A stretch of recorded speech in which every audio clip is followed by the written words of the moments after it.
Namo Buddhaya. Perkenalkan, kami dari kelompok 1. Di sini kami akan mempresentasikan tentang pengantar sastra yang kami susun ya dari kelompok kami yang beranggotakan, yang pertama adalah Mas Agung Purnomo, yang kedua Bapak Diki Paskaryanto, dan yang ketiga Tristia Damayanti, saya sendiri. Next.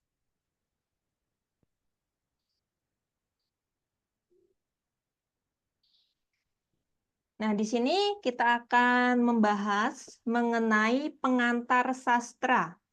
Dan submaterinya yang pertama kita akan membahas mengenai pengertian sastra. Yang kedua yaitu perbedaan sastra dan non-sastra. Yang ketiga bentuk tulisan dalam sastra. Yang keempat sejarah sastra. Dan yang terakhir fungsi sastra.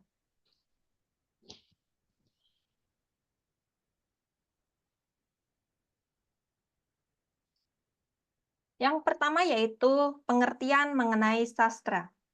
Secara umum, sastra diartikan sebagai segala sesuatu, karya manusia baik yang tertulis maupun tidak tertulis, yang di dalamnya mengandung nilai seni atau memiliki nilai estetis, keindahan. Kemudian kata sastra berasal dari bahasa Sanskerta, yaitu sas yang artinya mengajarkan, kemudian tra, yaitu alat untuk mengajar atau bentuk dari buku petunjuk.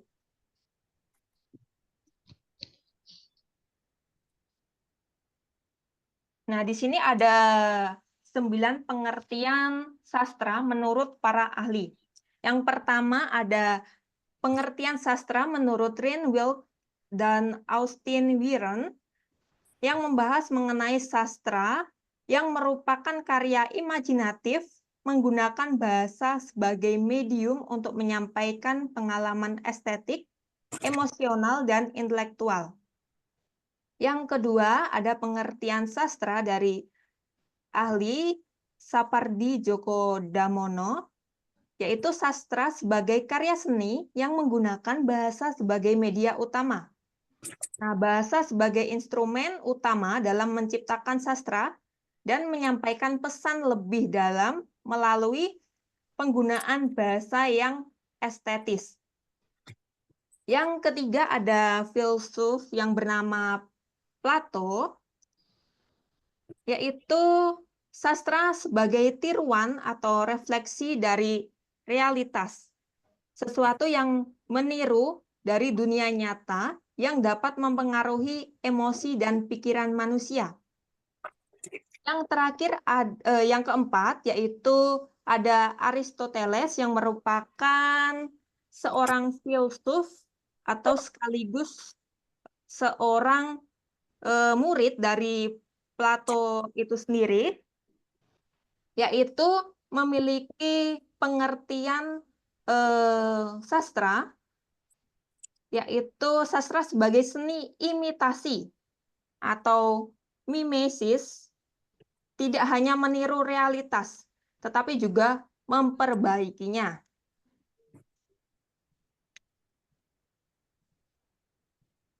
Selanjutnya, Mas. Nah, yang kelima, yaitu dari Terry Eggleson, yaitu sastra adalah wacana yang memiliki nilai estetis dan menggunakan bahasa dalam bentuk yang imajinatif. Yang keenam, ada pengertian sastra dari Jen Mukarovsky, yaitu sastra sebagai karya komunikasi yang estetis atau indah. Bahasa menjadi unsur utama yang diproses untuk menciptakan bentuk estetika. Yang ketujuh, pengertian sastra dari Mursal Esten, sastra adalah pengungkapan estetis dari kehidupan melalui bahasa yang indah, sastra mengembangkan kehidupan manusia dengan segala kompleksitas melalui bahasa yang dirangkai dengan nilai-nilai estetika tertentu.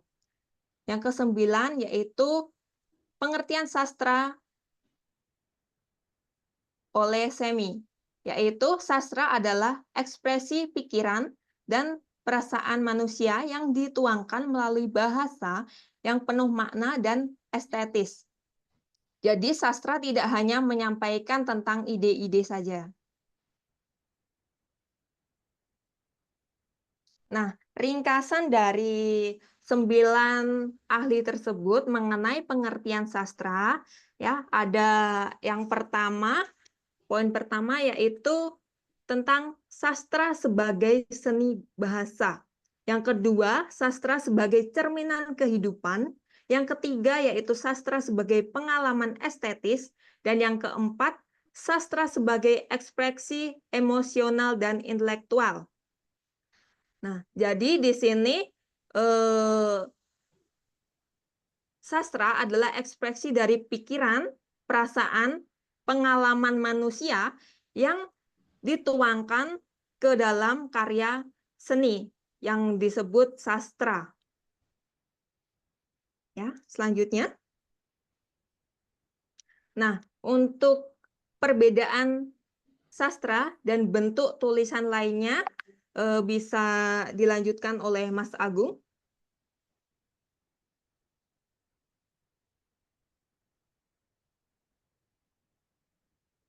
Halo, Mas Agung.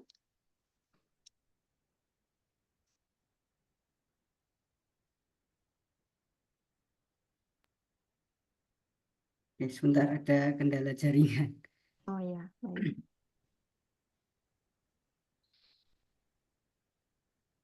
Terlihat lagi ya Bapak Ibu? Terlihat, Mas. Bentar. Oke, yang kedua terkait perbedaan sastra dengan bentuk tulisan lainnya atau sastra dan non-sastra. Yang pertama ini memiliki tujuan dan fungsi bahwa sastra diciptakan dengan tujuan estetik untuk menyampaikan keindahan bahasa, emosi, dan pengalaman manusia, juga memuat makna simbolis, filosofis, atau kritik sosial. Sedangkan tujuan non-sastra ini bersifat informatis, kemudian praktis atau fungsional seperti artikel berita, laporan, esai, akademik, dan manual. Fokusnya lebih pada penyampaian informasi yang jelas dan objektif. Kemudian bahasa, dari segi bahasa ini sastra itu lebih indah, kemudian imajinatif, simbolis, ekspresif, menggunakan teknik seperti metafora, ironi, dan alur yang kompleks untuk menggambarkan suasana hati atau karakter. Sedangkan kalau yang non-sastra ini lebih langsung, kemudian jelas, objektif, gaya penulisannya cenderung ringkas dan bebas dari hiasan bahasa. Kemudian struktur, dari segi struktur ini sastra lebih bebas, mengikuti alur yang bisa non-linear. Sastra bisa mengandung dialog, monolog, atau bahkan refleksi introspektif. Sedangkan yang non-sastra ini lebih formal, teratur. Misal artikel, esai, yang dimana memiliki pendahuluan isi dan kesimpulan yang lebih struktur atau jelas. Kemudian keterlibatan emosional ini sastra membangkitkan perasaan atau refleksi pada pembaca seperti kebahagiaan, kesedihan, empati. Itu berhubungan dengan pengalaman manusia secara mendalam. Dan sedangkan untuk yang non-sastra ini penyampaian informasi secara logis tanpa berfokus pada aspek emosional. Dan kemudian dilihat dari fiksi dan non-fiksi. Kalau sastra ini bersifat lebih fiksi, walaupun ada juga sastra yang non-fiksi seperti esai sastra, memoir, atau autobiografi yang ditulis dengan gaya literal. Kemudian yang non-sastra ini bersifat non-fiksi, rata-rata biasanya bersifat non-fiksi seperti tulisan jurnalistik, dokumentasi, atau buku akademik. Nah, meskipun kedua bentuk tulisan menggunakan bahasa sebagai media, sastra itu lebih mengutamakan estetika, refleksi, emosional, dan kedalaman makna. Sedangkan kalau bentuk tulisan lainnya atau non-sastra itu lebih menekan pada penyampaian informasi yang jelas dan tepat. Kemudian ini bentuk tulisan dalam sastra, berbagai bentuk tulisan yang sebentar, yang berbeda dalam sastra seperti prosa, puisi, drama, esai. Setiap bentuk tulisan memiliki karakteristik yang khas dan tujuan yang berbeda dalam penyampaian ide atau perasaan. Kemudian untuk prosa ini ada dua ahli. Yang pertama, prosa adalah jenis sastra yang berbentuk bebas, tidak terikat oleh rima atau ritme tertentu, dan biasanya digunakan untuk menarasikan cerita atau memberikan penjelasan.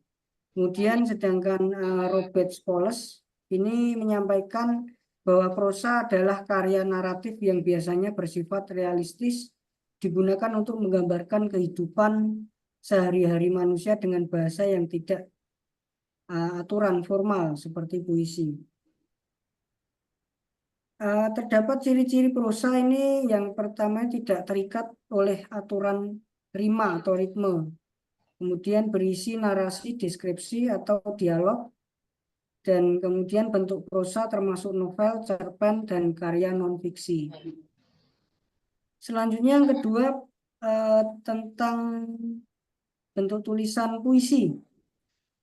Puisi dalam para ahli, ini menurut Eliot, puisi adalah ekspresi perasaan dan pikiran manusia dalam bentuk padat dan penuh makna. Seringkali menggunakan bahasa yang estetik dan tersusun dalam ritme tertentu. Kemudian Rene Wellek dan Austin Warren ini menjelaskan bahwa puisi adalah karya sastra yang menggunakan bahasa dengan tingkat keindahan yang tinggi, serta terikat pada rima dan irama, dan lebih menekan pada kesan emosional daripada prosa. Terkait ciri-ciri puisi ini terikat oleh rima, ritme, dan baris, menggunakan bahasa yang padat, simbolis, imajinatif. Biasanya lebih singkat dibandingkan prosa dan menyiratkan makna. Selanjutnya drama. Ini menurut Henrik Ibsen, drama adalah seni bercerita melalui dialog dan aksi karakter yang diperagakan di atas panggung. Fokus utama drama adalah interaksi antara tokoh dalam rangka menggambarkan konflik. Kemudian apa ini? Balthazar Balagen. Ini drama merupakan cerita yang dipentaskan di panggung dengan karakter yang berbicara dan berinteraksi. Seringkali bertujuan untuk menyajikan konflik sosial atau psikologis. Ciri-ciri drama itu terdiri dari dialog dan aksi, dibuat untuk dipentaskan, menyajikan konflik yang berkembang melalui interaksi antar tokoh, kemudian bentuk drama termasuk tragedi, komedi, dan melodrama. Selanjutnya esai, ini menurut Michel de Montaigne, Montaigne apa gimana? Esai adalah tulisan pendek yang mengemukakan pendapat pribadi, menulis mengenai suatu objek atau tema tertentu. Kemudian menurut George Orwell, ini esai adalah tulisan yang tidak hanya menceritakan fakta, tetapi juga mengekspresikan perspektif pribadi penulis, seringkali dengan tujuan persuasi atau refleksi. Ciri-ciri esai itu bersifat subjektif dan mencerminkan pandangan penulis, tidak terlalu panjang, umumnya membahas satu topik utama, sering menggunakan gaya bahasa yang ringan dan personal. perbandingan dari bentuk-bentuk tulisan ini tadi ada 4, yaitu prosa, puisi, drama, dan esai. Prosa itu biasanya digunakan untuk menyampaikan cerita atau narasi secara rinci dengan alur yang panjang dan karakter yang berkembang. Kemudian sedangkan puisi ini lebih menekan estetika bahasa dan seringkali digunakan ungkapan yang simbolis dan padat. Drama fokus pada dialog dan aksi, biasanya dipentaskan dengan tujuan menggambarkan konflik antar tokoh. Sedangkan ini esai adalah bentuk tulisan non-fiksi yang lebih singkat, berisi pendapat pribadi dan refleksi penulis tentang suatu topik atau isu. Setiap bentuk tulisan dalam sastra ini memiliki ciri khas yang membedakan dengan cara menyampaikan ide atau pesan kepada pembaca atau penontonnya. Nah, selanjutnya ini adalah sejarah sastra. Ini akan dijelaskan lebih dalam lagi kepada Bapak Diki. Nah, kepada Oke, Bapak Diki dipersilahkan. terima kasih untuk Mas Agung Purnomo ya. Ini bekas alumni Raden Wijaya. Oke, selanjutnya ini mengenai sejarah sastra. Sebelumnya apakah suara saya terdengar oleh teman-teman? Sangat jelas, sangat Jelas jelas. ya. Oke Pak, terima kasih. Nah, jadi bagian keempat mengenai sejarah sastra. Nah, di sini dijelaskan bahwa sejarah sastra adalah ilmu yang mempelajari perkembangan sastra dari masa ke masa. Nah, jadi termasuk sastra daerah, sastra nasional, dan mancanegara. Oke, next slide. Nah, jadi sekarang kita menuju melihat ya kembali pada zaman-zaman terdahulu. Nah, jadi sastra itu dimulai dari kapan sih? Nah, jadi di sini dituliskan yang eh, kami sekelompok temukan bahwasannya sebenarnya sastra itu sudah ada pada zaman kita bilang eh, zaman kuno ya, zaman kuno. Nah, jadi kalau di sini dilihat, nah di sini adalah sejarah sastra dunia, di mana pada sastra kuno itu, nah sastra pertama yang berbentuk tulisan yang ditemukan itu ada pada zaman Mesopotamia dan Mesir. Jadi sekitar 3.000 tahun sebelum Masehi. Jadi sudah sangat lama, sampai 500 tahun sebelum Masehi. Nah, di mana kalau kita lihat di sini teks sastra kuno itu seperti epos Gilgamesh dan Mesopotamia. Nah, kemudian dilanjutkan sastra selanjutnya itu pada abad sekitar 1.500 tahun sebelum Masehi sampai 500 tahun Masehi. Nah, di India kuno, jadi karya-karya sastra itu seperti Veda, Upanishad, Mahabharata, dan Ramayana. Jadi cerita-cerita rakyat, kemudian kita bilang Veda itu seperti kitab ya di agama Hindu. Nah, jadi sebenarnya kalau kita lihat di sini kata sastra sendiri seperti yang sudah dijelaskan oleh teman-teman kita. Nah, itu berasal dari bahasa Sanskerta. Nah, di mana sebenarnya kalau kita lihat kembali kata sastra, istilah sastra itu pertama kali itu ditemukan di zaman eh, kita bilang India kuno. Nah, di kitab-kitab Veda, nah jadi sastra itu istilah sastra sendiri itu ditemukan di kitab Veda. Nah, jadi itu bisa dibilang sebagai asal mula kita bilang kata sastra ya, yang pertama ditemukan. Oke, nah kemudian kalau kita lihat selanjutnya, nah di Cina kuno itu tentang teks klasik seperti Shijing, kitab lagu, kemudian Tao Te Ching dari Lao Tzu. Nah, itu juga berbentuk sastra. Nah, jadi kalau kita lihat sebenarnya sastra itu bisa dikaitkan di seluruh dunia. Jadi di tiap tiap bagian penjuru dunia itu pasti mempunyai sastra tersendiri atau bahasa ataupun kita bilang karya-karya dari penemu, dari filsuf dan lain-lain. Nah, jadi sebenarnya sejarah sastra dunia ini kita bilang sangat memukau ya.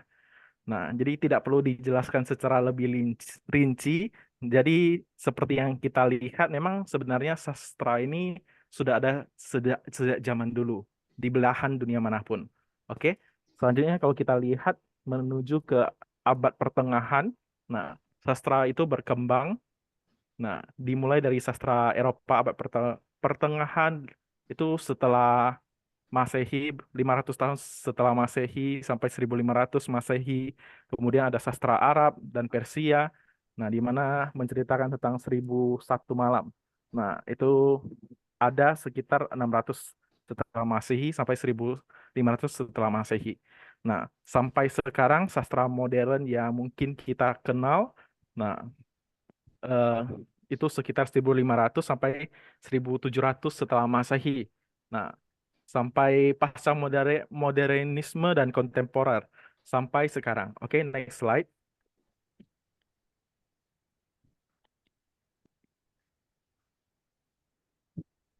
Nah, jadi kalau kita lihat sejarah sastra di Indonesia sendiri, menurut Faruk, nah, keberadaan sastra itu memiliki banyak jenis ya, tergantung dari sudut pandang mana yang mau kita gunakan untuk melihat karya sastra tersebut. Nah, jadi menurut Faruk itu karya sastra itu dibagi menjadi dua jenis berdasarkan zaman pembuatannya. Nah, jadi ada karya sastra lama, ada karya sastra baru. Di sini dijelaskan bahwasannya karya sastra lama ini dilahir dari masyarakat Indonesia secara turun-menurun. Nah, jadi bisa dibilang dalam karya sastra lama ini biasa isinya itu tentang nasihat lah, tentang ajaran agama, ajaran moral.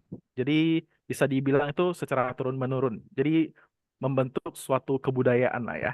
Nah, itu contohnya adalah pantun, gurindam, ada dongeng, ada mitos, legenda. Jadi kalau kita misalnya dengar dongeng-dongeng, cerita-cerita dari nenek nenek kakek kita, nah itu adalah jenis sastra lama karena memang diturunkan secara turun-menurun. Oke. Kemudian yang kedua itu karya sastra baru. Nah, itu biasanya sudah berbeda dengan karya sastra lama, tidak dipengaruhi oleh adat kebiasaan masyarakat. Nah, cenderung dipengaruhi oleh karya sastra Barat dan Eropa. Nah, contoh dari karya sastra baru itu ada novel, romantis, komik, dan lain-lain. Jadi, kalau kita lihat di zaman sekarang itu eh, generasi milenial, generasi Z itu lebih cenderung membaca karya sastra baru. Nah, jadi ada banyak novel, ada komik. Sekarang kita sebut manga.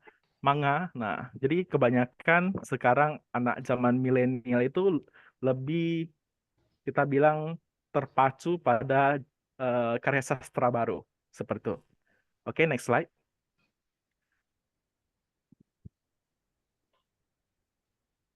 Nah, tadi kita sudah menjelaskan, sudah berdiskusi mengenai karya sastra, sejarah karya sastra ya.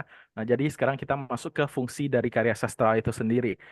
Jadi menurut Kosasi, sastra itu mempunyai beberapa fungsi yang digolongkan dalam 5 besar.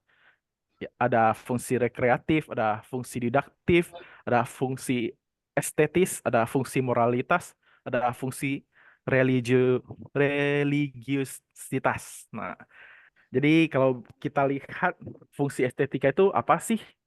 Yaitu memberikan pengalaman keindahan melalui bahasa yang indah dan imajinatif. Jadi seseorang ketika membaca suatu puisi, membaca suatu karya ya. Jadi sastra itu bisa memberikan pengalaman keindahan. Jadi melalui kita membaca suatu sastra seperti puisi, jadi kita bisa lihat kata-kata yang indah, kata-kata yang imajinatif. Nah, kemudian kedua itu fungsi sosial. Itu mencerminkan, mengkritik, mempengaruhi kondisi sosial dan budaya masyarakat. Jadi sebenarnya seperti yang teman kita jelaskan, nah, bahwa karya sastra itu juga bisa dibilang sebagai cerminan dari sebuah kehidupan.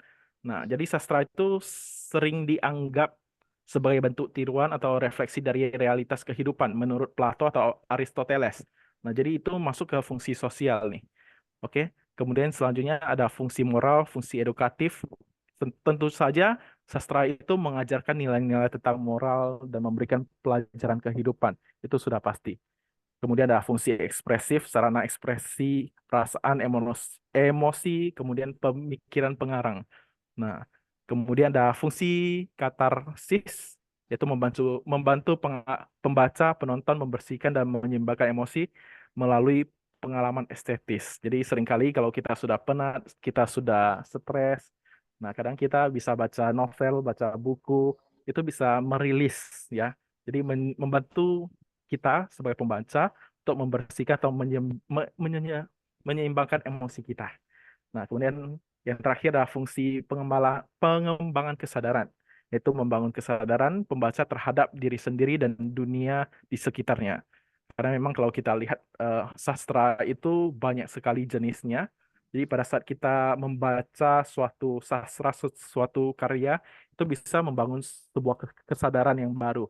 Nah, terhadap diri sendiri ataupun dunia di sekitar kita. Nah, secara keseluruhan, sastra berfungsi sebagai cerminan kehidupan manusia, kemudian alat untuk mengekspresikan pengalaman, sarana pengajaran, dan cara untuk menciptakan keindahan yang unik melalui bahasa. Oke, next slide. Oh, seperti itu saja penjelasan dari tim kami.